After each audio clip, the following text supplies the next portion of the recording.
Fakta menunjukkan jumlah gereja khususnya di kota London dan di negara Inggris pada umumnya semakin tahun semakin berkurang.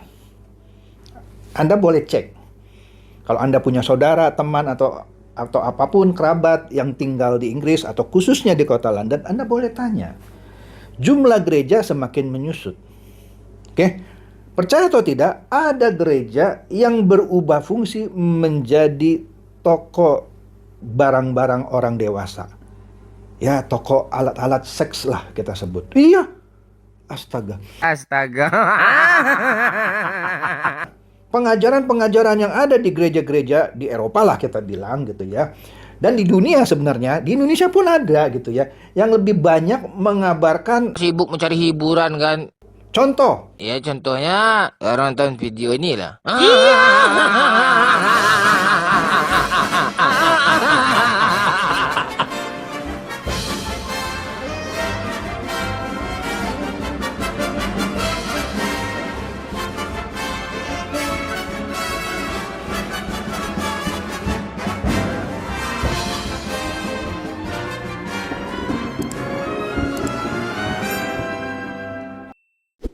A'udzu billahi minasyaitonir rajim. Bismillahirrahmanirrahim. Assalamualaikum warahmatullahi wabarakatuh teman-teman semuanya. Jumpa kembali dengan channel Otri, Oten Ongo Official. Dan kali ini sahabat, saya akan tampilkan seorang pendeta yang membahas tentang gereja yang alih fungsi. Ya, yang salah satunya seperti cuplikan di awal tadi. Bagaimana itu semua bisa terjadi? Mari kita simak penjelasan Pendeta Chandra Teja. Baiklah sahabat, langsung saja ke videonya. Kenapa banyak orang Kristen yang akhirnya berpindah menjadi orang Muslim? Ya, itu hak mereka, ya kan?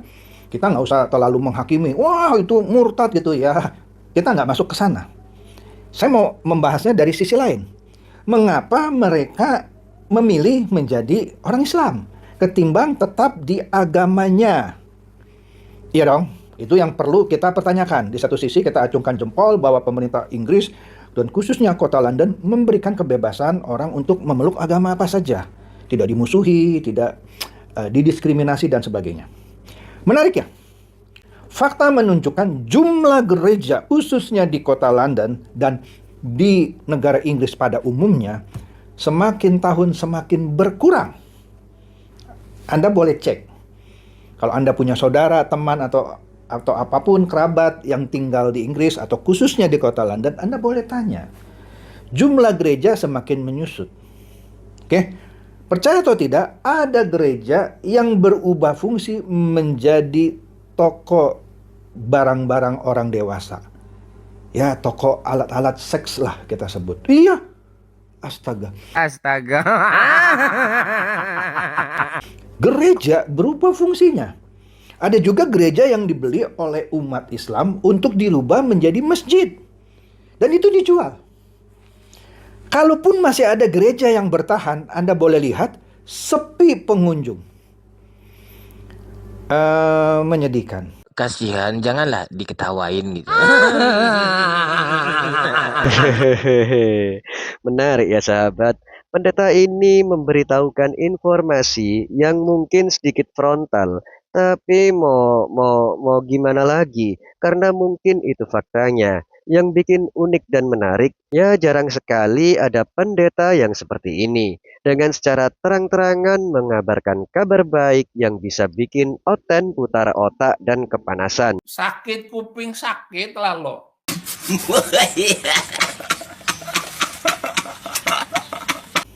Kalau kita di Indonesia masih ada, meskipun kita fakta gitu ya, belum mendapat persamaan hak dalam hal menjalankan ibadah. Ibadah-ibadah tengah minggu tetap ramai, apalagi ibadah akhir minggu atau di hari minggu. Tetapi di Eropa khususnya di London ini, sebenarnya hal yang sama juga terjadi di beberapa negara Eropa. Hari minggu pun sepi yang datang ke gereja. Kalaupun ada yang datang, jarang atau hampir-hampir tidak pernah kita ketemu anak muda itu ke gereja lagi.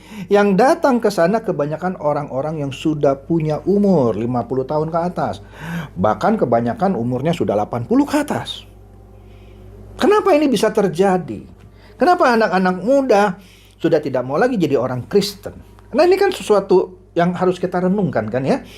Kenapa, dan kenapa? Dugaan saya, jawaban yang terkait dengan pernyataan Pendeta Chandra Teja ini, ya mungkin karena para pemuda Kristen di sana lebih memilih karir daripada ibadah. Mungkin saja ada dari beberapa pemuda Kristen yang lebih tertarik untuk mempelajari Islam dan sebagiannya bahkan sudah mualaf. Atau para pemuda Kristen tersebut telah menemukan kejanggalan-kejanggalan yang terjadi di gereja. Akhirnya mereka memutuskan untuk menjadi ateis bagiannya. Ingat ya, itu hanyalah dugaan jawaban saya terkait pertanyaan dari Pendeta Chandra Teja. Next. Dengan segala respek kepada Anda yang lulusan dari Eropa gitu ya, Inggris, Jerman, atau Belanda, ataupun dari manapun gitu ya. Tapi yang saya lihat di lapangan seperti itu. Mereka lebih suka atau lebih asik diskusi, debat atau apa mengenai ilmu teologi mereka. Tetapi mereka tidak mempraktekkan iman kekristenan mereka dalam kehidupan mereka sehari-hari. Dan juga pengajaran-pengajaran yang ada di gereja-gereja di Eropa lah kita bilang gitu ya. Dan di dunia sebenarnya, di Indonesia pun ada gitu ya. Yang lebih banyak mengabarkan Injil gitu ya, yang sudah diencerkan. Contoh, kalau Anda jadi orang Kristen, Anda pasti masuk surga. Dulu saya percaya itu gitu ya. Sekarang saya bilang, enggak juga tuh. Karena saya sudah tahu kebenaran yang benar gitu. Lah, Anda kalau jadi Kristen bilang saya percaya Tuhan Yesus, terus langsung masuk surga gitu. Padahal dalam kehidupan Anda sehari-hari lebih bejat daripada orang yang tidak beragama Kristen.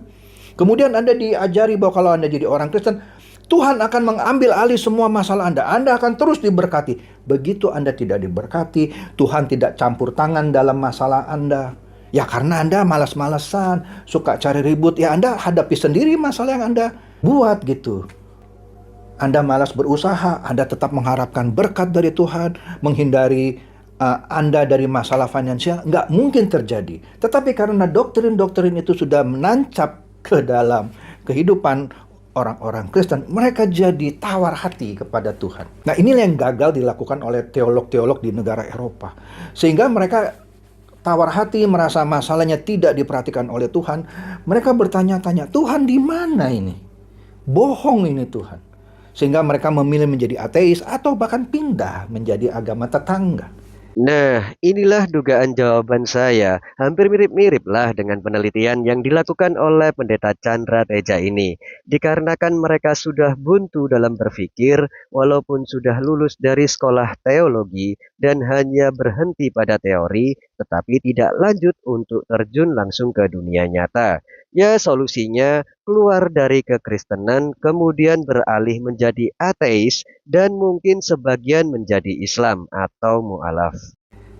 Oleh karena itu, satu-satunya cara untuk bisa mengatasi ini semua, para teolog di Eropa itu harus mengubah pelayanan mereka ketimbang hanya mengupas teori-teori mengenai teologi. Mereka harus terjun ke dunia nyata, mereformasi kehidupan beragama di sana. Tetapi sayangnya sampai saat ini tidak ada gerakan kebangkitan rohani di sana. Kalau dulu orang-orang Eropa datang ke Indonesia sekaligus menjajah dan menyebarkan agama Kristen, sekarang sepertinya teolog-teolog dari Indonesia yang walaupun sekolahnya kalau mau dibandingkan dengan sekolah Eropa gitu ya, nggak ada apa-apanya lah kita bilang. Tetapi banyak teolog-teolog di Indonesia yang ketika menjalankan kekristenannya benar-benar mempraktekkan kekristenan yang sungguh. Ya, bukan kekristenan yang diencerkan. Mungkin saja nanti dunia akan terbalik, kita yang akan mengabarkan Injil ke Eropa. Pak Bobo tidak salah dengar. Sangat banyak sekali yang disampaikan oleh Pendeta Chandra Teja ini ya sahabat.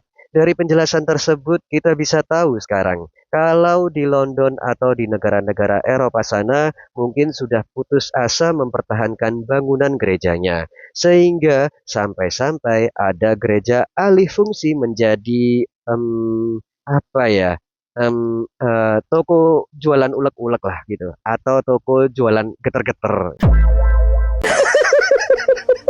Dan sebagiannya gereja dijual, yang beli orang Islam dan dijadikan masjid.